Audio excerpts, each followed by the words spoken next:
সকালটা যেমনই হোক আর সকালটা যেভাবে শুরু করি না কেন আমাদের কিন্তু ওই সারা দিন দেখা যায় একইভাবে কেটে যায়। মন না চাইলেও দেখা যায় অনেক সময় কাজকর্ম রান্নাবান্না দুটোই করতে হয়।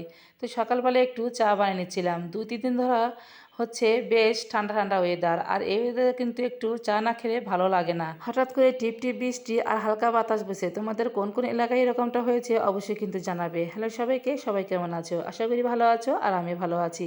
এই তো সকাল সকাল তোমাদের কাছে একটা নতুন ব্লগ নিয়ে চলে আসলাম, আশা করি পুরো ব্লগটা আমার সাথেই থাকবে। এই তো চাটা ছেঁকে নিয়ে তারপরে হচ্ছে খাওয়াটা কমপ্লিট করে নিলাম। এখন হচ্ছে রান্নাবান্নার দিকে যাব। তো রান্নাবান্না কী করব সেটাই গুছিয়ে নিচ্ছিলাম। সবজি কেটে নিয়েছি, সবজি বলতে ওই তো সজনে ডাঁটা।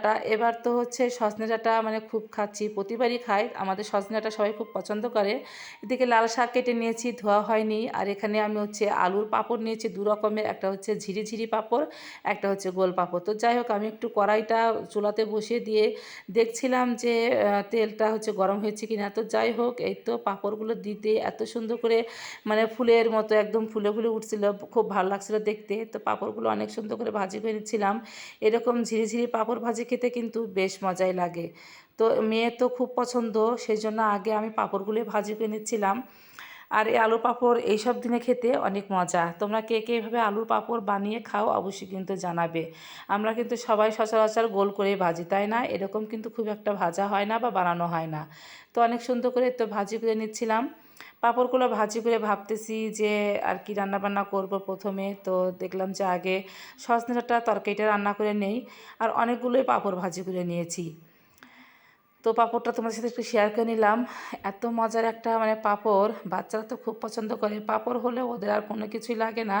তো যাই হোক এদিকে কড়াইয়ে এত মানে তাপ উঠেছে, তো জিরা ফোড়ন দিয়ে দিলাম, দিয়ে দিলাম একটু করলাগুলো কিছুক্ষণ ভাজি করে নিয়ে হচ্ছে সবজিটা দিয়ে দিলাম। আর সজনেটা চচ্চড়ি তোমরা কে কে খাও? আমার বাসায় কিন্তু এখন প্রায় প্রতিদিনই সজনেটা থাকবেই।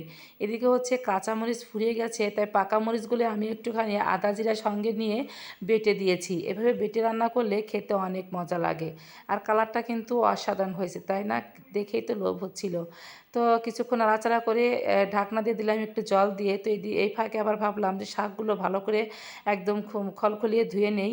তো বেসিংয়ের মধ্যে একদম ধুচ্ছি বেশি করে জল নিয়ে, কারণ লাল শাকে কিন্তু প্রচুর থাকে। তো সেইগুলো হচ্ছে ভালো করে ধুয়ে নিচ্ছিলাম। এদিকে দেখি আবার হচ্ছে মানে ডাঁটাগুলো হয়ে গেছে, সজনে ডাঁটা। তো এর ফলে কিন্তু আবার বাটনাগুলোও করে নিয়ে এসেছি, সরিষা বাটা। তো সরিষা বাটা একটু চিনি দিয়ে সুন্দর করে নাড়াচাড়া করে দিচ্ছিলাম। দিয়ে তারপরে একটুর মধ্যে আমি হালকা আটা দিয়েছি, তাতে করে তাড়াতাড়ি একদম মানে আটো হয়ে যায়। আর এই চচ্চড়িটা খেতে কিন্তু অনেক মজা লাগে। তো যাই হোক অনেক সুন্দর করে রান্না করে নিচ্ছিলাম। তো ভেবেছিলাম যে আজকে আর কোনো কিছু রান্না করব না, এই দিয়ে হচ্ছে দুপুরে খাবারটা কমপ্লিট করব। কিন্তু তারা তো চলবে না, বাচ্চা কাচ্চা আছে, ওরা বলতেছে যে এর সাথে আরও কিছু করো, বিশেষ করে ডাল। তো আমি সেটাই করলাম, আর কি করা। তো শাকটা ভাজি করে নিচ্ছি, ভাবলাম শাকটা ভাজি করে তারপরে যে ডালটা রান্না করব। আসলে ইচ্ছে ছিল না ডালটা রান্না করার, তারপরে হচ্ছে সবার কথা চিন্তা করে রান্নাটা করলাম। বিশেষ করে বাচ্চাদের কথা, ছেলে মেয়ের কথা, ওরা তো হচ্ছে ডাল হলে বেশি ভালো হবে ওদের খাবার দাবার। আজকে ইচ্ছে করে নিরামিষ রান্না করলাম, আজকে আর হচ্ছে মাছ টাছ রান্না করতে ইচ্ছে করলো না। তো যাই হোক এই তো এদিকে আমি ডালটা সিটি দিয়ে নিয়েছি। আর করলা দিব ডালের মধ্যে, অনেকগুলো করলা ছিল। তো সেই জন্য ডালটা সিটি দিয়ে রেখে এই তো কাটা দিয়ে নিলাম একটু হলুদ দিয়ে। কেমন জানি আজকে ডালটা খুব একটা ভালোভাবে গললো না। তো যাই হোক খেতে অনেক মজা হয়েছিল। তো এদিকে করলা ভাজি করে নিয়ে এক সাইড করে রেখে দিলাম, এর মধ্যে দুটো শুকনো মরিচও দিয়ে দিয়েছি। আর যেহেতু খুব কচি ছিল করলাগুলো, বেশি ভাজতে হয়নি। আর এখানে পাঁচফোড়ন দিয়ে দিলাম ডাল ফোড়ন দেওয়ার জন্য। তো সব কিছু একসাথে মিক্সড করে নিয়ে এখন হচ্ছে ডালের গামলাটা নিয়ে একদম ডালটা দিয়ে দিচ্ছি। করলা দিয়ে ডাল খেতে কিন্তু বেশ মজা লাগে। আজকে আমি হচ্ছে মটরের ডাল দিয়ে করলা দিয়ে রান্না করেছি। মটরের ডালই সাধারণত করলা দিয়ে রান্না করা যায় আর খেতে অনেক ভালো লাগে। তো এদিকে হচ্ছে রান্না টান্না যতটুকু করেছি সেটুকু তোমার সাথে শেয়ার করে নিলাম। এই তো লাল শাক ভাজি, সজনে ডাঁটা চচ্চড়ি, আর এখানে ডাল হচ্ছে একদম অনেক সুন্দর ফুটছে ডালটা। ডালটা যত জাল হবে খেতেও অনেক মজা। তো যাই হোক দুপুরবেলায় এরকম হালকা পাতলা খাবার দিয়ে চালিয়ে নিলাম, তারপরে রাতে গিয়ে আবার যা হয় করব।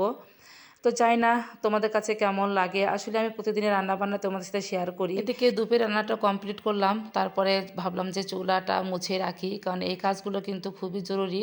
রান্না শেষ হতে হতে যদি এই কাজগুলো করে রাখা যায়, পরবর্তীতে দেখা যায় যে একটু সময় হাতে পাওয়া যায় বা অন্য কোনো কাজ করা যায়। আসলে আমাদের মেয়েদের তো কাজের শেষ নাই, একটা কাজ শেষ হতে না হতেই আর একটা কাজ করতে হয়। আর কোনটা রেখে কোনটা করবো মাঝে মাঝে তো একদম গুলিয়ে ফেলি, কারণ সংসারে কিন্তু অনেক কাজকর্ম থাকে। তো আজকের ভিডিওটা এ পর্যন্তই। ভিডিওটা ভালো লাগলে অবশ্যই লাইক কমেন্ট শেয়ার দিয়ে পাশে থেকো। টাটা।